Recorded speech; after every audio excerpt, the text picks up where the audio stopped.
সুনামগঞ্জে এখনো শুরু হয়নি হাওরের ফসল রক্ষা বাঁধের কাজ। আগাম ঝড় ও বন্যায় ফসলের ক্ষতির শঙ্কা কৃষকদের, দ্রুত ব্যবস্থা নেওয়ার আশ্বাস জেলা প্রশাসকের। ধ্বংসের মুখে সিলেট টিলাগড়ের ইকো পার্ক, তত্ত্বাবধান ও চিকিৎসার অভাবে শূন্য হয়ে পড়েছে পশু পাখির খাঁচাগুলো। দুরবস্থায় ক্ষুব্ধ দর্শনার্থী। ময়মনসিংহে সৌর বিদ্যুৎ কেন্দ্র এখন গলার কাঁটা, জলাবদ্ধতায় নষ্ট হচ্ছে কয়েক হাজার কৃষকের ফসলি জমি। সমাধানের আশ্বাস প্রশাসনের। এবং জনবল সংকটে পরিত্যক্ত হবিগঞ্জের ৮ রেল স্টেশন, খোয়া যাচ্ছে মূল্যবান যন্ত্রপাতি, আসবাব সহ বিভিন্ন মালামাল। পুনরায় চালুর দাবি এলাকাবাসী।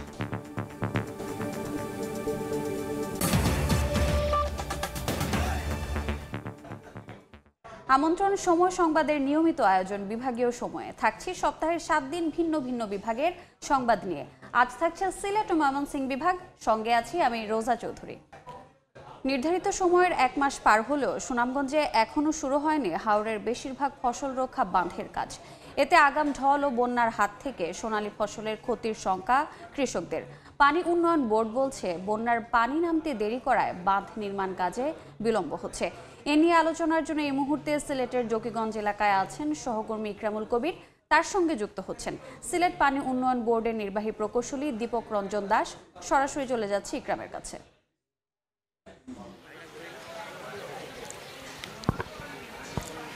আমি এই মুহূর্তে আছি সিলেটের জকিগঞ্জ উপজেলার। আমার সাথে সংযুক্ত আছেন সিলেট পানি উন্নয়ন বোর্ডের নির্বাহী প্রকৌশলী দীপক রঞ্জন দাস। প্রকৌশলী দীপক রঞ্জন দাস আমার সাথে সংযুক্ত হওয়ার জন্য আপনাকে ধন্যবাদ জানাচ্ছি। আপনি জানেন যে পুরো সিলেট বিভাগের সুনামগঞ্জে, বিশেষ করে যে হাওর এলাকা বা সিলেটে, যদিও সিলেটের মধ্যে সিলেটের বিভাগের মধ্যে সবচেয়ে বেশি হাওর, পিআইসির মাধ্যমে বাঁধ নির্মাণ করা হচ্ছে 2017 সালে বন্যা। সব কিছু মিলে দেরি হচ্ছে কেন পিআইসিগুলো কাজ শুরু করতে? ধন্যবাদ আপনাকে। আসলে আমাদের সিলেট জেলায় মোট 5টি হাওরে আমরা পিআইসির কাজ করি। মোট 22টি পিআইসি। আর গত বছরে সিলেট জেলায় আবার বন্যা হয়েছে, এগুলো একটু দেরি হয়েছে। তো এই জন্য আমার পিএইসির কাজগুলো শুরু হতে একটু দেরি হচ্ছে এবং পিএইসি কমিটি গঠনের একটু জটিলতা হয়েছিল লোকাল লেভেলে। তো মোটামুটি ধরা যায় এখন সর্বোপরি পিএইসি গঠনের প্রক্রিয়া প্রায় শেষের দিকে। আর আমরা কাজও অনেকগুলোতে শুরু হয়ে গেছে, আর হয়তো 8 থেকে 10টা পিএইসির কাজ শুরু হবে নেক্সট এই উইকের লাস্টে। তো আমার মনে হয় আমাদের যে ডেডলাইন ফেব্রুয়ারি 28 তারিখ, তার মধ্যে আমরা শেষ করে ফেলতে পারবো। সেই ক্ষেত্রে প্রতিবারও পিআইসি একটু দেরি হয়, পিআইসি মেরামতে বা পিআইসি কার্যক্রম শুরু করতে। এর আর কোনো বিকল্প পথ আছে কিনা, বা এইটা শুরু করার ক্ষেত্রে বা স্থায়ীভাবে বাঁধগুলো নির্মাণে কোনো বিকল্প পরামর্শ আছে কিনা আপনার? আসলে সিলেটে বা সুনামগঞ্জে পিএইসির কাজগুলো মূলত হয় হাওরের যেসব জায়গায় ভাঙনের সৃষ্টি হয় সেসব স্থানে।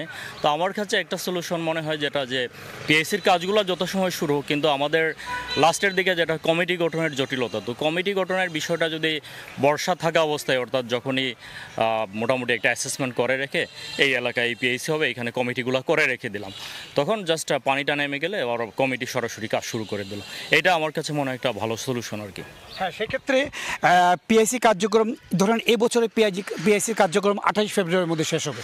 এই শেষ হওয়ার পরপরই তাদের যে বিল পরিশোধের পর নতুন পিআইসি গঠনের ক্ষেত্রে যদি অগ্রণী ভূমিকা রাখা যায় বা কোনো পদক্ষেপ নেওয়া যায়, তাহলে মনে একটু ভালো হয় নাকি? হ্যাঁ, আমি তাই মনে করি। অর্থাৎ বর্ষা যখন চলমান থাকে, বর্ষাটা শেষের দিকে চলে আসে, অর্থাৎ আমরা অগাস্ট, সেপ্টেম্বর বা অক্টোবরের মধ্যে যদি পিএইসি গঠন শেষ করে ফেলতে পারি, তাহলে কিন্তু জানুয়ারি বা ডিসেম্বরে কাজ শুরু করা সম্ভব। সেক্ষেত্রে হচ্ছে না কেন? আসলে হচ্ছে না কেন সেটা বলা মুশকিল, তবে চাইলেই করা সম্ভব। ফিউচারে আমরা যদি চাই, অবশ্যই করা সম্ভব। পিআইসি আমরা দেখছি সুনামগঞ্জে অনেক জায়গায় 137টা ক্লোজার এখন পর্যন্ত প্রায় নির্মাণ করা হয়নি বা এখন পর্যন্ত মেরামত করা হয়নি। সেই ক্লোজারগুলোই বন্যার সবচেয়ে বড় আতঙ্ক।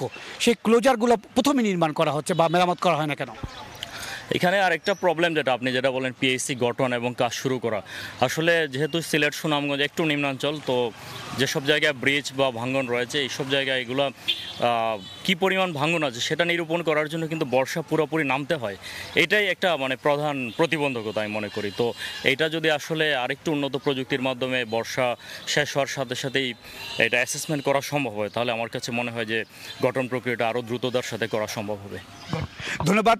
শুনছিলেন যে যে বাঁধ বা পিআইসি গঠনের ক্ষেত্রে যদি আরেকটু তড়িৎ কাজ করা যায় তাহলে মনে হয় সুনামগঞ্জ এবং সিলেটের যে হাওর অঞ্চলগুলো আছে হাওরের বাসীর একটু আতঙ্ক কমবে এবং যে 120 দিন লাগে ধান ঘরে তোলা সেই ঘরে তোলা একবার সঠিকভাবে এবং স্বতঃস্ফূর্তভাবে তোলা যায়। মোটামুটি এই ছিল সিলেট এবং সুনামগঞ্জ সিলেট অঞ্চলে যে বাঁধগুলো মেরামতের যে প্রক্রিয়া চলছে তার সবশেষ খবর।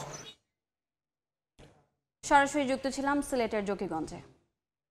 ধ্বংসের মুখে সিলেট নগরীর টিলাগড়ে গড়ে ওঠা ইকো পার্ক। পার্কের ভেতরের বেশিরভাগ খাঁচাই এখন পরিত্যক্ত। চিত্ত বিনোদনের জন্য তৈরি করা ছোট শিশু পার্কও বিলীনের পথে। একসময় ম্যাকাও, আফ্রিকান প্যারট, দেশি বিদেশি পাখি, অজগর, হরিণ, হনুমান, জেব্রা সহ নানা প্রাণীর দেখা মিললেও সংরক্ষণ ও রক্ষণাবেক্ষণের অভাবে অনেকটা শূন্য পার্কের চিড়িয়াখানাটি। এমনকি ইকো পার্কটিতে নেই কোনো পশু চিকিৎসা কেন্দ্র ও চিকিৎসকও। বিভাগীয় সময় আরও থাকছে। সুনামগঞ্জের পাথারিয়া বাংলাবাজার সড়কের 8 কিলোমিটার অংশে খানাখন্দ, ঝুঁকি নিয়ে চলছে যানবাহন। এলজিইডির অবহেলায় শেষ হচ্ছে না সংস্কার কাজ, অভিযোগ স্থানীয়দের। ময়মনসিংহের মুক্তাগাছায় কৃষি জমিকে অকৃষি দেখিয়ে 20 মেগাওয়াট সৌর বিদ্যুৎ কেন্দ্র স্থাপন এখন গলার কাঁটা হয়ে দাঁড়িয়েছে।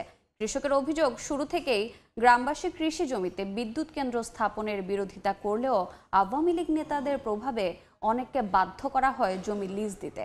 এখন কৌশলে বালু ফেলায় ক্ষতির মুখে পড়েছেন কাশিমপুর, মানকোন, বাসাটি ইউনিয়নের কৃষকরা। ভুক্তভোগীদের অভিযোগ, বারবার স্থানীয় প্রশাসন ও কৃষি বিভাগে প্রতিকার চেয়েও মিলছে না কোনো সুরাহা। তবে সমস্যা সমাধানে উদ্যোগ নেওয়ার কথা জানায় উপজেলা প্রশাসন। ঢাকা সিলেট চট্টগ্রাম রেলপথের হবিগঞ্জ অংশের অন্তত 8টি স্টেশন বন্ধ হয়ে গেছে। শতাধিক বছরের পুরানো স্টেশনগুলো 2008 থেকে 2011 সালের মধ্যে জনবল সংকটের কারণ দেখিয়ে বন্ধ করা হয়। এরপর স্টেশন ও আশপাশের সরকারি জমি দখল করে রেখেছে প্রভাবশালীরা। এমনকি খোয়া যাচ্ছে স্টেশনের মূল্যবান যন্ত্রপাতি, আসবাবপত্র সহ বিভিন্ন মালামাল। লোকবল নিয়োগের বিষয়ে ঊর্ধ্বতন কর্তৃপক্ষকে জানানো হয়েছে বলে জানিয়েছেন স্থানীয় রেলওয়ে সংশ্লিষ্টরা। এলাকাবাসীর দাবি, স্টেশনগুলো পুনরায় চালু হলে যাত্রী সেবার পাশাপাশি ব্যবসা বাণিজ্যের প্রসার হবে।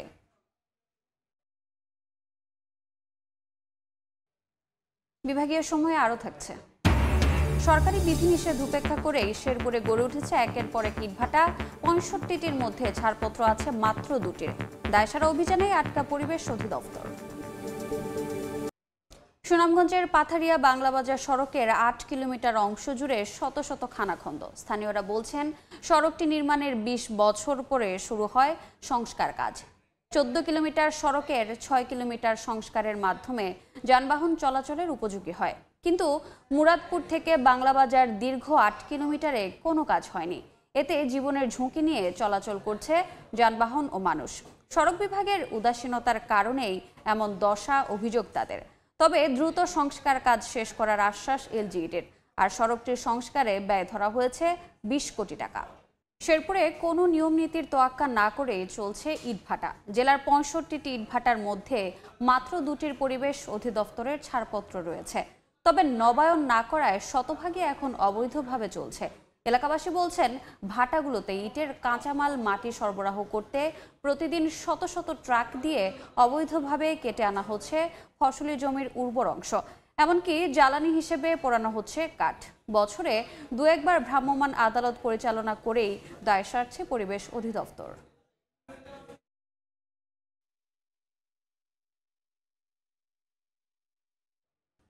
পিলখানা হত্যা মামলায় খালাসের 16 বছর পর বিস্ফোরক আইনের মামলায় জামিন পেলেন বিডিআর জওয়ানরা।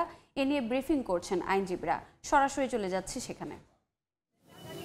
তৎকালীন প্রসিকিউশন তারা ইচ্ছাকৃতভাবে এই মামলার বিচার কার্য বন্ধ রাখে, তারা সাক্ষ্য দিচ্ছিল না এবং পরবর্তীতে এই মামলাটি অনেক দেরিতে তারা বিচার কার্য শুরু করে। এই পর্যন্ত 284 জন সাক্ষীর সাক্ষ্য নিয়েছে।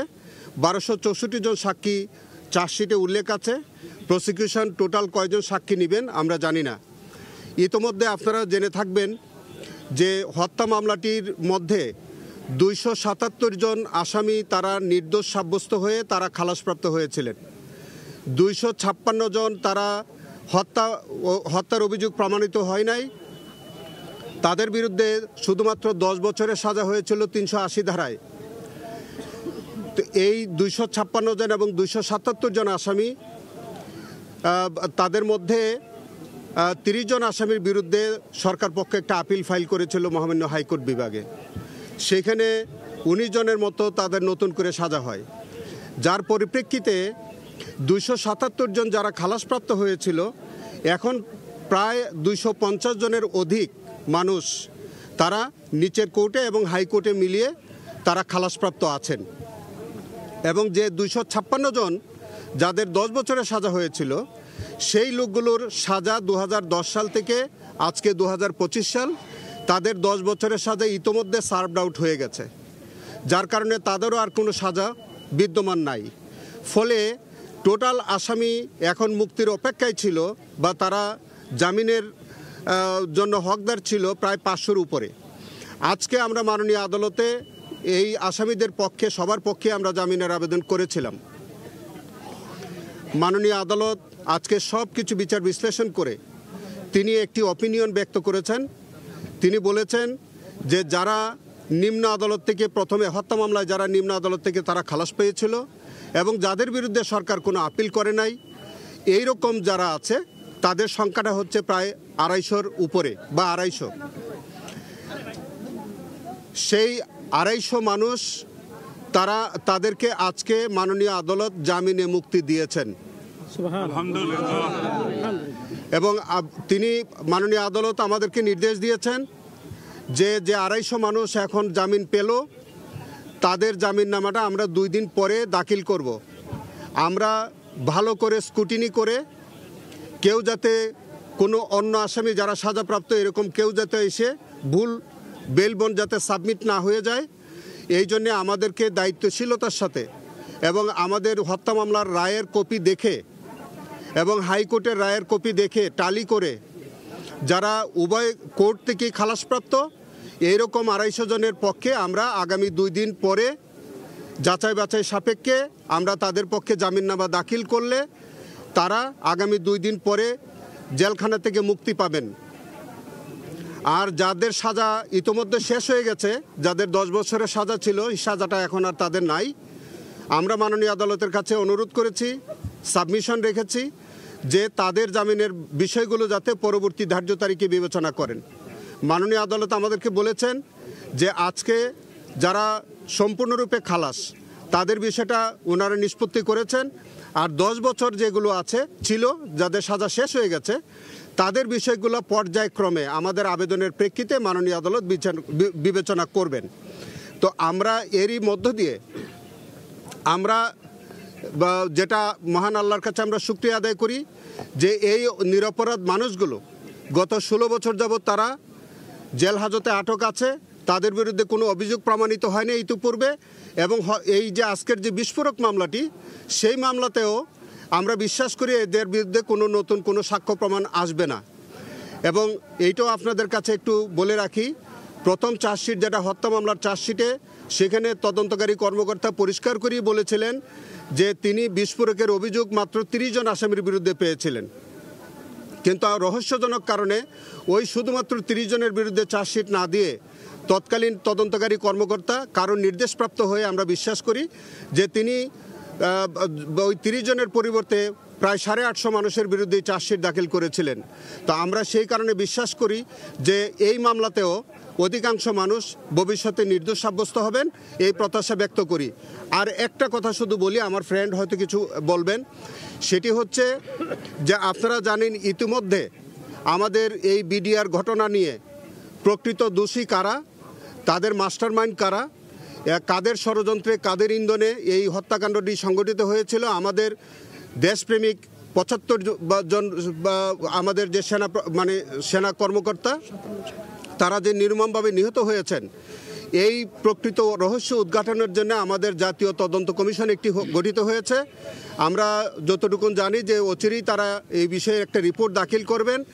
সেই বিষয়ে একটা প্রজ্ঞাপন জারি হয়েছে, সেই প্রজ্ঞাপনের মধ্যে একটা ক্লজ দেয়া হয়েছে, সেখানে বলা হচ্ছে যে বিচার এবং জাতীয় তদন্ত কমিশনের তদন্ত পাশাপাশি চলবে।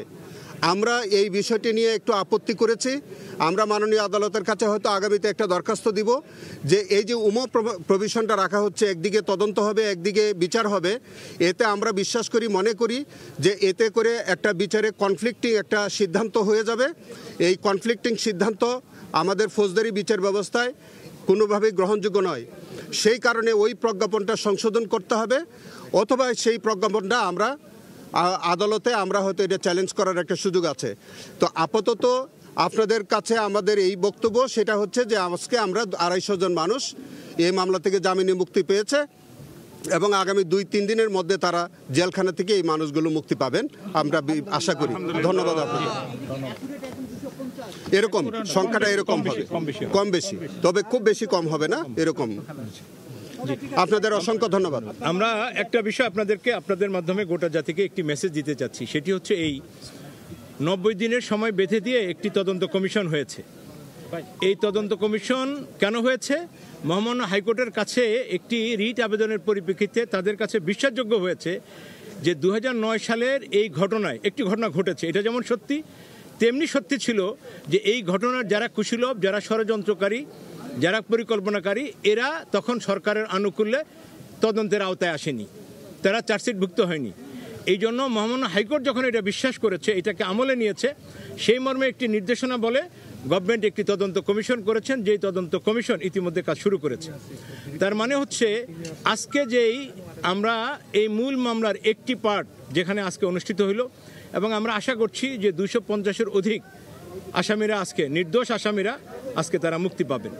এখানে প্রণিধানযোগ্য বিষয় হলো একটি বিষয় হলো যে যারা ওই মামলায় যখন খালাস পেয়েছিলেন, নির্দোষ প্রমাণিত হইলেন, তখনও কিন্তু এই ঠুনকো অজুহাতে তাদেরকে আটকে রাখা হইল। তার মানে যার মৃত্যুদণ্ড হয়েছে, যার যাবজ্জীবন হয়েছে, বিভিন্ন মেয়াদে কারাদণ্ড হয়েছে, অথবা যিনি খালাস পেয়েছেন, আইনের দৃষ্টিতে একটি অন্যায় কর্ম করেছে, সকলকে একই দৃষ্টিতে রেখে সবাইকে এতদিন জেলের মধ্যে কারাগারে আটকে রাখা হয়েছে। আজকে আমরা এই ন্যায় বিচারটা হয়েছে এই জন্য খুশি যে আজকে আংশিকভাবে হইল ন্যায় বিচার প্রতিষ্ঠিত হয়েছে, এবং আমরা আশা করছি এই নির্দোষ মানুষগুলোর জামিনে মুক্তির আজকে যে ডোর ওপেন হলো, আমরা আশা করছি পর্যায়ক্রমিকভাবে ভিন্ন ভিন্ন আদালত থেকে, কনসার্ন জুরিসডিকশন থেকে সকল আসামিরা, কারণ এই জাতি বিশ্বাস করে, মহামান্য হাইকোর্ট বিশ্বাস করেছে, এবং এই সরকার বিশ্বাস করে তদন্ত কমিশন নতুন গঠন করার মাধ্যমে এটা প্রমাণিত হয়েছে যে আগে সঠিক তদন্ত হয়নি, সঠিক ন্যায় বিচার হয়নি, এবং একটি ভুল রায় হয়েছে। সো আমরা আশা করছি ভুল রায়ের আজকে একটি সংশোধনী হয়েছে, পর্যায়ক্রমিকভাবে সবাই আমরা বের হয়ে যাবে, আমরা আশা করছি। ধন্যবাদ সবাইকে, ধন্যবাদ। পরবর্তী শুনানি হচ্ছে 10/2/2025 তারিখ সাক্ষীর জন্য এখানে এই আদালতে এখন থেকে বিচার কার্য চলবে। আর আমরা যারা ছিলাম, আমি অ্যাডভোকেট আমিনুল ইসলাম, পারভেজ হাসান, সুজায়েদ হোসেন, রাজীব, আমাদের আব্দুল আজিজ, উসমান, আমরা সকলেই ছিলাম, মোহাম্মদ আলী সাহেব, আমরা সকলেই উপস্থিত ছিলাম। এবং এই মামলার মধ্যে আমরা গত 2010 সাল থেকে এবার রাষ্ট্রপক্ষ কত বলবো আচ্ছা, যদি সাম আপ করতে চাই তাহলে দাঁড়ায় যারা উচ্চ আদালত থেকে যাদের হত্যা মামলায় যারা খালাস পেয়েছেন এবং যাদের বিরুদ্ধে উচ্চ আদালতে কোনো আপিল নেই, তারা জামিনে মুক্ত হচ্ছেন। পাশাপাশি উচ্চ আদালতে যাদের সাজা বহাল থেকেছে, তারা যদি এই 16 বছরে তারা সেই সাজাটি ভোগ করে থাকেন, তাহলে তারাও জামিনে মুক্ত হচ্ছেন। পাশাপাশি এই সংখ্যাটি যদি আমরা বলতে চাই, তাহলে সংখ্যাটি গিয়ে দাঁড়াবে প্রায় 2 শতাধিক হতে পারে সংখ্যাটি। সেই সংখ্যাটি এখনই নিশ্চিত করে বলা সম্ভব হচ্ছেন, তবে খুব অল্প দিনের মধ্যে হয়তো বা সংখ্যাটি প্রসিকিউশন থেকে আমাদেরকে জানানো হবে। উচ্চ আদালতের যে রায়ে আজকে এই শুনানি অনুষ্ঠিত হলো এবং পরবর্তীতে যে আদেশগুলো হয়েছে, সেই আদেশের পরবর্তীতে কিন্তু স্বজনরা কান্নায় ভেঙে পড়েছেন। দীর্ঘ 16 বছর ধরে তারা বিচার বহির্ভূতভাবে তারা এক প্রকার এই সাজাভোগটা করেছেন। এর ফলে স্বজনরা কিন্তু কান্নায় ভেঙে পড়েছেন। আমরা মূল ফটকের বাইরে চলে যাব, সেখানে সহকর্মী সাদিকুর রহমান আছেন, তিনি স্বজনদের সম্পর্কে সেটি জানাবেন। দীর্ঘ 16 বছর পর বিডিআর যে হত্যাকাণ্ডের ঘটনার 16 বছর পর আজকে যেই বিস্ফোরক আইনে দায়ের করা মামলার রায় হয়েছে, আজকে আদেশ হয়েছে জামিনের, সেই আদেশের মধ্য দিয়ে কিন্তু দেখা যায় 200-রও বেশি জওয়ান যারা এই মামলায় 2টি মামলা হয়েছিল, এর মধ্যে হত্যা মামলায় খালাস পাওয়ার পরও যারা দীর্ঘদিন কারাভোগ করেছিলেন তারা কিন্তু জামিনে মুক্তির আদেশ হয়েছে, তারা মুক্তি পেয়েছেন। এটা আসলে তাদের জন্য আসলে একটা এই আদেশটা দীর্ঘ সূত্রিতার শেষে তাদের মুক্তিটা অনেক বড় একটা পাওয়া। তাদের পরিবারের স্বজনরা কিন্তু আজকে সকাল থেকেই কেরানীগঞ্জ কারাগারের সংলগ্ন যে আদালত, অস্থায়ী আদালতে তারা এখানে জড়ো হয়েছিলেন। তারা মানববন্ধনও করেছেন, তারা জামিন চেয়েছিলেন এবং তাদের পক্ষে শুনানি শেষে কিন্তু আজকে এই আদেশটা হয়েছে। এবং যারা জামিনে মুক্ত পেয়েছেন তাদের স্বজনরা এখানে কান্নায় কিন্তু আনন্দ অশ্রু তাদের চোখে দেখা যায়।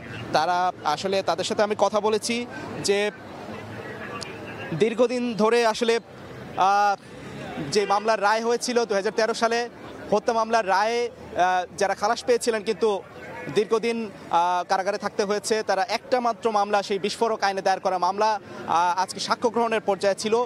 এই একটি মামলার কারণে কিন্তু দেখা যায় বা যে তাদের খালাস পাওয়ার পরও তারা বের হতে পারেনি, সেই তাদের স্বজনরা কিন্তু আদালতে দাঁড়ে দাঁড়ে ঘুরেছেন। অনেক জামিনের জন্য অনেকবার আবেদন করা হয়েছে, অনেক চেষ্টার পর আজকে কিন্তু সেই জামিনের আদেশ পেয়েছেন। এবং এতে কিন্তু দেখা যায় যাদের আসলে আদালতের বারান্দায় ঘুরে ঘুরে যাদের চোখে জল এসেছিল, আজকে কিন্তু নতুন সেই আনন্দের অশ্রু সেই দেখা গেছে তাদের চোখে। এবং আসলে উল্লাসে আনন্দে কিন্তু অনেকেই কেঁদে ফেলেছেন। এবং তাদের সাথে আমরা কথা বলেছি, সকাল থেকে তারা দীর্ঘ অপেক্ষায় ছিলেন। তারা বলছেন যে আসলে এই যে দীর্ঘদিন অপেক্ষার পরে যে রায়টা হলো, আসলে এটা আসলে তারা শুকরিয়া আদায় করেছেন। এই ছিল এখান থেকে সবশেষ তথ্য। সরাসরি যুক্ত ছিলাম কেরানীগঞ্জ কেন্দ্রীয় কারাগারে। পিলখানা হত্যা মামলায় খালাসের 16 বছর পর বিস্ফোরক আইনের মামলায় জামিন পেলেন বিডিআর জওয়ানরা। এ নিয়ে ব্রিফিং করছিলেন আইনজীবীরা।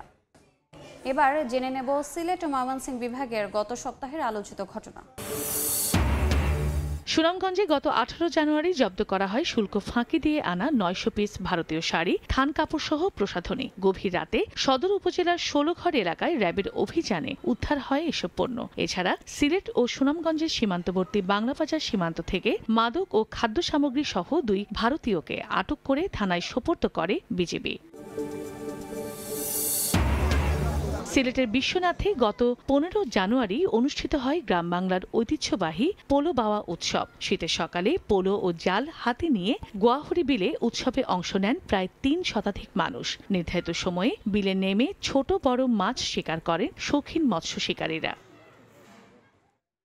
এ ছিল বিভাগীয় সময়ে। আগামীকাল থাকবো বরিশাল বিভাগের আয়োজন নিয়ে। সঙ্গে থাকুন সময়ের।